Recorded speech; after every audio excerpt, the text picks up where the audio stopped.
tous, c'est Guillaume, écrivain et auteur de cette web-série, en collaboration avec besoindesavoir.com. Aujourd'hui, 10e et dernier épisode. Nous allons parler d'Edgar Cayce, ou Edgar Cayce en anglais. Tout de suite, je laisse la parole à John. John, c'est à toi. Oui, Guillaume, dernier épisode aujourd'hui. Nous pourrons dire que nous avons fait le contrat Jobstown.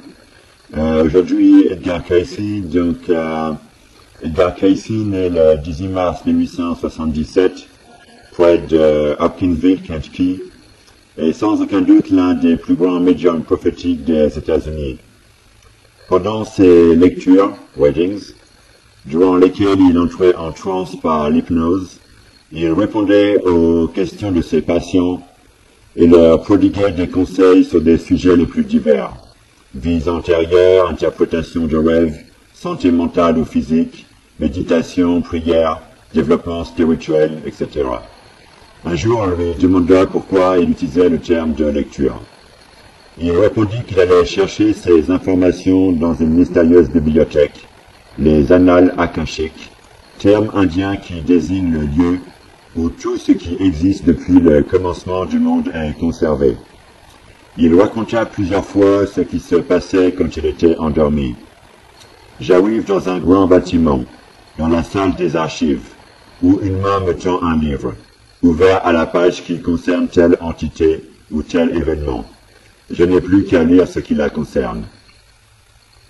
Ces lectures sont conservées à Virginia Beach, au siège de l'ARE, Association for Research and Enlightenment, une fondation qu'Edgar Cayce a lui-même créée. Leurs transcriptions sont à l'origine de plus de 300 livres sur les travaux d'Edgar Cayce. En 2010, on comptait plusieurs dizaines de milliers d'adeptes de Cayce. La plupart d'entre eux habitent aux États-Unis et au Canada, mais les centres Edgar Cayce se développent dans 25 autres pays.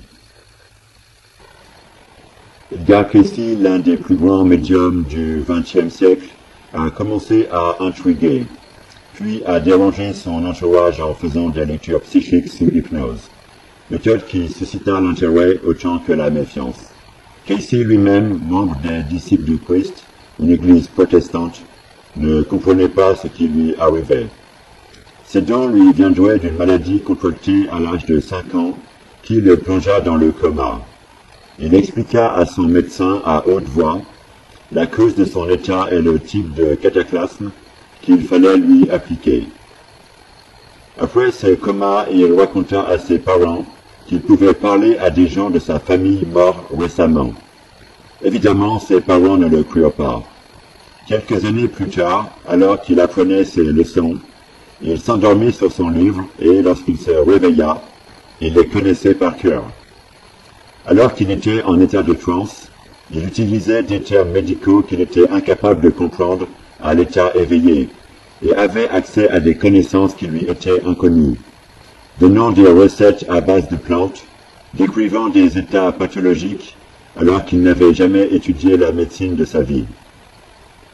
En état de veille, il disait généralement ne pas se rappeler ce qu'il avait dit pendant les transes. De plus en plus de patients sollicitèrent des lectures psychiques.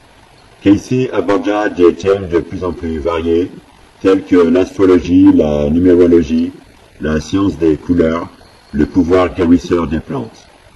Edgar Cayce donna plus de 14 000 lectures en plus de 40 ans, de 1901 à 1944. Toutes ces lectures ont été consignées par sa secrétaire Gladys Davis, enregistrant les lectures, et sa femme Gertrude Evans Cayce, conduisant les lectures qui servent aujourd'hui de support à des études approfondies de la part de nombreuses équipes de chercheurs. Les pouvoirs prophétiques de Cayce se sont développés au cours des lectures. Pour l'essentiel, ces prophéties avaient peu ou rien à voir avec la demande initiale de lecture. Cayce a eu de nombreuses visions de l'avenir, et beaucoup d'entre elles se sont déjà réalisées. À partir de ces visions, il fit un nombre conséquent de prédictions remarquablement précises. Le prophète dormant, comme il fut ensuite surnommé, a prédit moult événements importants du XXe siècle. Il a prédit le crack boursier et la Grande Dépression. En 1924, Casey prédit le crash du marché à la fin des années 1920. Au milieu des années 1920, il a relaté la montée et la chute du marché boursier, enseignant à ses clients comment jouer le marché à la hausse et la façon de se préparer à la crise de 1929. En 1931, Casey prévoyait que la Grande Dépression cesserait au printemps 1933. Il a prédit l'ascension et la chute d'Adolf Hitler. Il a prédit avec précision le déroulement de la Seconde Guerre mondiale. Il décrivit le cours de la décennie 1930, axé autour d'une grande catastrophe mondiale sous la forme de la rupture de nombreux pouvoirs. Il a détaillé avant 1936 les effets de la guerre en Russie, aux États-Unis, au Japon et au Royaume-Uni, et les changements importants dans les gouvernements et les politiques de chaque nation. En 1937, il prévoyait le début et la fin de la Seconde Guerre mondiale. Il a prédit la mort des présidents Roosevelt et Kennedy. En 1939, Casey prédit la mort de deux présidents en exercice. Franklin D. Roosevelt est mort en fonction en avril 1945. En novembre 1963, le président John F. Kennedy a été assassiné à Dallas. Il a prédit l'échec du communisme et l'effondrement de l'Union soviétique. Il a prédit un déplacement des pôles de la Terre. Casey fut le premier à décrire le déplacement des pôles. Casey prédit des changements à la surface de la Terre dont la cause serait le déplacement des pôles magnétiques de la planète autour de l'an 2000. Casey prédit que, lorsque ce changement de pôle se produirait, le climat de la planète changerait radicalement. Selon la NASA en 1998, quelque chose a changé le champ gravitationnel de la Terre, ce qui a rapproché les pôles magnétiques. Nous connaissons tous aujourd'hui l'importance du réchauffement climatique. Il a prédit le jour de sa propre mort, le 1er janvier 1945. Casey a annoncé qu'il serait enterré 4 jours plus tard. Cette prédiction s'est réalisée. Casey estimait que les événements futurs dépendent de l'attitude des hommes et que ces déclarations en état de transe étaient vraies, dans la mesure où elles mènent à une vie meilleure pour la personne à qui elles sont destinées.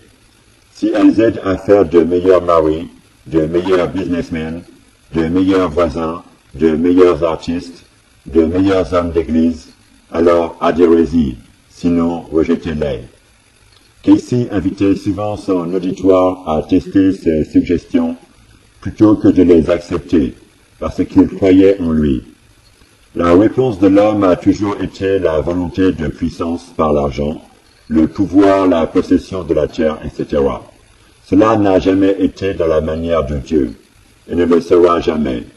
Agir dans le souci du respect d'autrui, c'est cette attitude qui a eu un effet protecteur dans l'histoire du monde, là où il y a eu 10 villes ou de multiples villes ou nations, protégées de la destruction. En dépit du fait que nous ayons l'impression que l'histoire d'Abraham n'est qu'une parabole, un conte pour faire peur aux enfants, lorsqu'il voyait ces villes dans la plaine, menacées de destruction, et qu'il plaidait pour qu'elles fussent épargnées. Il faut tout de même que nous comprenions, dans notre cœur, que nous sommes responsables de nos voisins et de nos frères. Et qui est notre voisin? Celui qui habite la porte à côté, ou celui qui vit à l'autre bout du monde? Ni vraiment l'un, ni vraiment l'autre, mais celui qui a besoin de notre compréhension, celui qui a fait un faux pas, celui qui est tombé.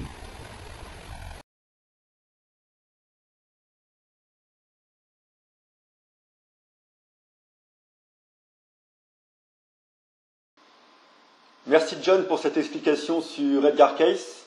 Un message pour ce dernier épisode, n'oubliez pas ce livre, Le système idéal, le premier livre en langue française qui parle de l'économie basée sur les ressources, un système qui enthousiasme de plus en plus de gens actuellement dans le monde. On estime à peu près 50 millions de personnes, le nombre de personnes qui connaissent ce système. Donc à tous les francophones, intéressez-vous à l'économie basée sur les ressources, lisez ce livre, Le système idéal, et ça vous expliquera vraiment ce qui est en train de se passer et les changements qui sont attendus pour les prochaines années. Voilà, le système idéal.